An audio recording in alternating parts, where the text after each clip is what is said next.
Recently, Open Doors has released their worldwide watch list for 2024, and basically 365 million Christians are now being persecuted for their faith. I mean, that's the equivalent of, every day that there's a million people being persecuted for their faith. It's just quite shocking. And to actually talk to this report today, welcoming back to the show for the first time this year, Jordan Scott from Open Doors. Good morning, Jordan.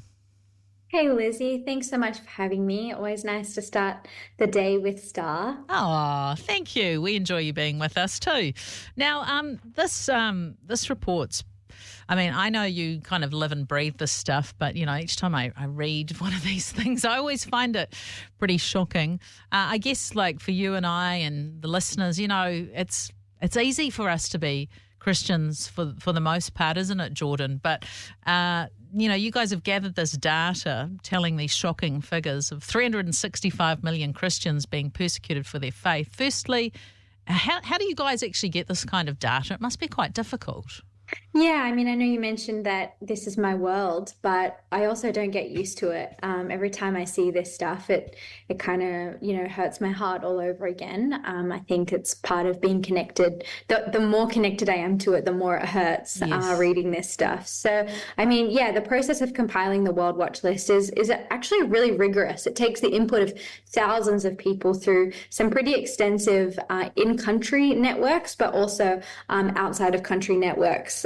Research networks. So for each country being researched, we kind of take note of instances of violence, and then we take detailed descriptions of pressure on Christians that Christians face. And people in country will collect that. Our Open Doors country researchers will collect that. And then we also have external experts who provide information and cross-check the information that we've gathered. And then we have World Watch List analysts whose job it is to go kind of above all of that content with their own monitoring results. And then we compile a final version of the World Watch List, which is what you are seeing today.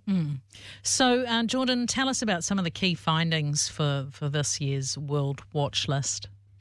Yeah, so this year records the highest level of persecution we have ever seen in 31 years of the World Watch List. Wow. For reference, in 2014, our research revealed an estimated 100 million Christians were persecuted for their faith. So just 10 years later, the number of Christians that are persecuted for their faith has more than tripled.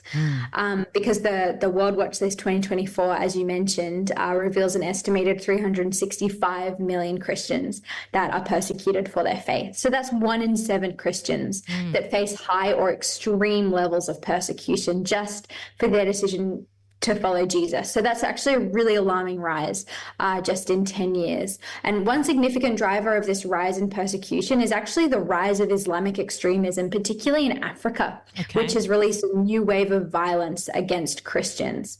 But then also closer to home in Asia, the tightening grip of autocratic regimes makes life nearly impossible for many Christians. Our latest research now shows that at least 2 in 5 Christians in Asia are persecuted for their faith, which is a really shocking statistic.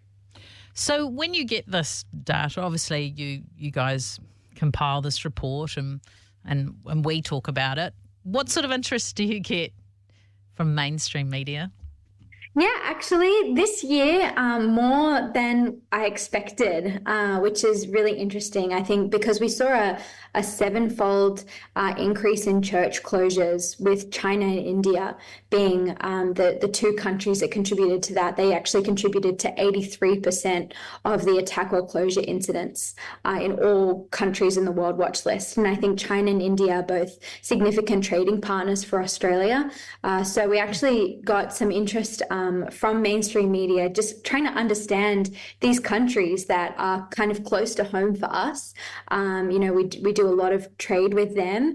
We had the Prime Minister of India out here at a time where Christian homes and villages were being burnt in Manipur state in India. Wow. And so that was, I guess that kind of intersection between politics and persecution and, something that Australians value so highly as our freedom, that everyone should have the right to a faith and to believe what they want and to practice that kind of faith. And so I think we've had some mainstream media interest there. It's kind of complex because I guess Christian persecution maybe isn't as maybe it feels a little bit cancelled in some senses to some mainstream media. We've been interested in the amount of feedback and interest we have gotten across New Zealand and Australia. What are some of the other findings that were there some that surprised you, Jordan? Yeah, I mean, I think, as I mentioned, that sevenfold increase in church closures, 7 times the amount of churches that were attacked or closed from 2023 to this 2024 World Watch List. That is a huge jump. And I think that really stood out to me. There were 10,000 churches that were just closed in China alone. That is a huge statistic, and it's a set of new and old measures that are kind of left over from COVID. There are a lot of churches that were closed during COVID, and then there was a lot of surveillance that was implemented during COVID that is just kind of has grown and grown and grown, and now is no longer just confined to pandemic related monitoring, but has actually just become a way for the government to monitor church activities. So 10,000 churches closed in China, and then the number of Indian Christians that were killed was increased 9-fold. So 9 times the amount of Indian Christians killed this year upon last year. And I think those two statistics really kind of stood out to me and showed that that rise in autocratic regimes is just leading to even less freedom, and it's happening right under our noses.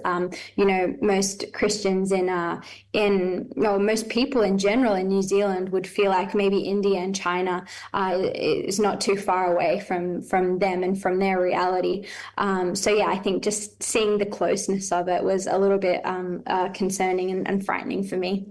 Because I don't know if I've got this right. Hadn't things relaxed a little bit in China, sort of pre-pandemic, or have I got that bit wrong? Because you're exactly right. Yeah.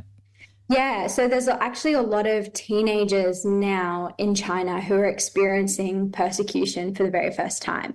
When they gave their life to Jesus, they started following him. They experienced a measure of freedom, maybe not what most New Zealanders are used to, but still a measure of freedom. And then so these new kind of laws that are inhibiting that freedom is really new for them. And so that's why we've been investing a lot into persecution preparedness training, helping people who have never ever experienced persecution before to understand what persecution is, that it's actually biblical, and that it might be new for them, but it's not new for the church, and how to actually engage with it and respond in a Christ-like way, even though that's really, really challenging. That's one of the reasons why we're investing in that, because it's new for a lot of people. Yeah, I'm just thinking, hey, you're new to faith. Here's some sort of Bible scriptures that you could read that, foundational sort of Bible scriptures. And while you're at it, this is some guidelines around how to deal to being persecuted for your faith. I mean, it almost sounds like I'm making light of it. I'm not. But that is just kind of shocking, especially to us over this side of the world, right? Yeah, for sure. It is to have to actually go to discipleship training to prepare for persecution. That's actually one of the most common trainings that we run, to actually equip people with a biblical response to persecution. And so that they're not surprised. I think that's, the Bible says, don't be surprised when you face suffering as if something uncommon was happening to you. And I think that's something that, maybe we would take for granted over here in New Zealand or Australia. But for them, that's their reality. To not be surprised by persecution, because it's actually been the experience of the church for, over 2,000 years. Yeah. Hey, Jordan, always always really great to chat with you, and you always give us some really great prayer points to pray for, but also just remind us of how people can find out more about Open Doors if they would like to.